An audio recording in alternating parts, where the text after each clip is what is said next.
Shalom, Bapak Ibu, Saudara yang dikasihi Tuhan. Salam jumpa kembali pada hari ini, Jumat 1 Mei 2026. Kita memasuki pembahasan seminggu bersama Zimri. Dan hari ini adalah hari yang pertama dengan judul renungan Nama yang Indah. Mari membaca firman Tuhan dari Amsal 21 ayat 24. Orang yang kurang ajar dan sombong pencemooh namanya. Ia berlaku dengan keangkuhan yang tak terhingga. Ada satu ayat lagi, 1 Raja-Raja 16 ayat yang ke-9. Zimri, pegawainya yang menjadi panglima atas setengah dari pasukan kereta, mengadakan persepakatan melawan dia. Ketika ia minum-minum sampai mabuk di Tirza, di rumah Arza yang menjadi kepala istana di Tirza. Nama Zimri menunjuk kepada 4 pribadi yang berbeda. Pertama, Zimri putra Salu, seorang kepala suku Simeon yang terlibat perzinaan dengan seorang wanita Midian. Kita bisa membaca di Bilangan 25 ayat 14. Kedua, Raja Zimri yang sebelumnya adalah panglima pasukan kereta Raja Ela. 1 Raja-Raja 16 ayat 9. Ketiga, Zimri putra Zerah disebut di 1 Tawarik 2 ayat 6 sebagai salah satu dari 5 putra Zerah. Keempat, seorang suku Benyamin, keturunan Saul dari garis keturunan Yonatan. 1 Tawarik 8 ayat 36. Selain itu, ada satu lagi nama Zimri disebut sebagai sebuah tempat, yaitu sebuah distrik yang berada di antara Arabia dan Persia. Yeremia 25 ayat 25. Kali ini kita akan belajar mengenai Zimri yang adalah Raja Israel. Nama Ibrani Zimri berarti pujianku, laguku, atau yang patut dipuji. Yang berasal dari akar kata Ibrani zamar, yang berarti menyanyi atau membuat musik.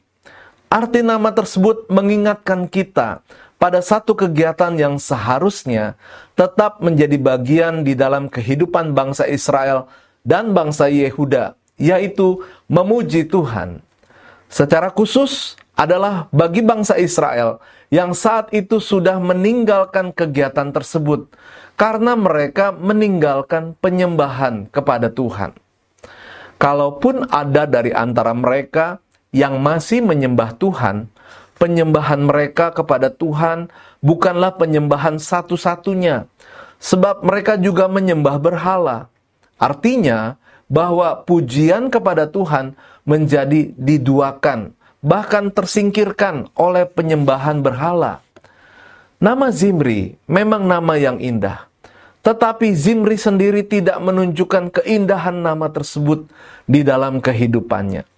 Dalam hal penyembahan, Zimri sama dengan bangsanya, padahal dia pemimpin yang seharusnya bisa membawa bangsanya kembali pada penyembahan yang benar. Zimri tidak menyembah Tuhan yang benar.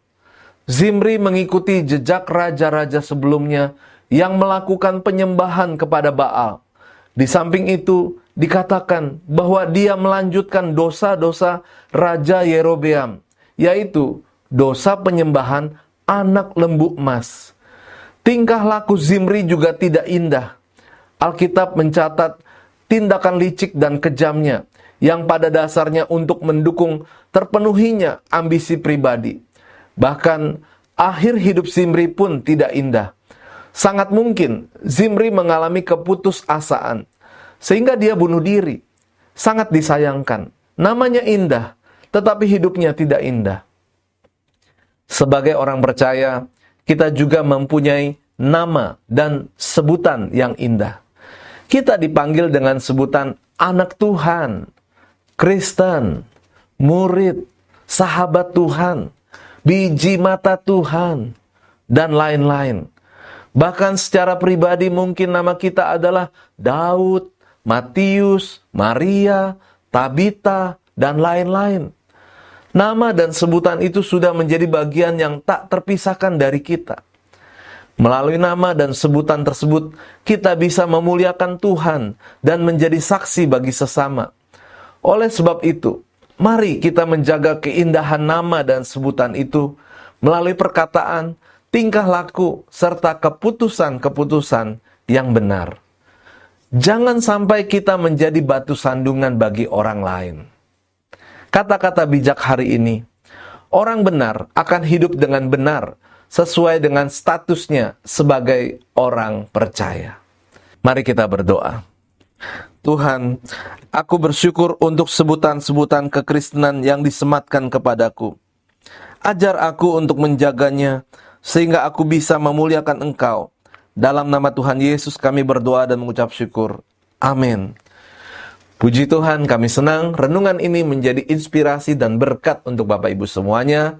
Selamat beraktivitas, Tuhan Yesus memberkati.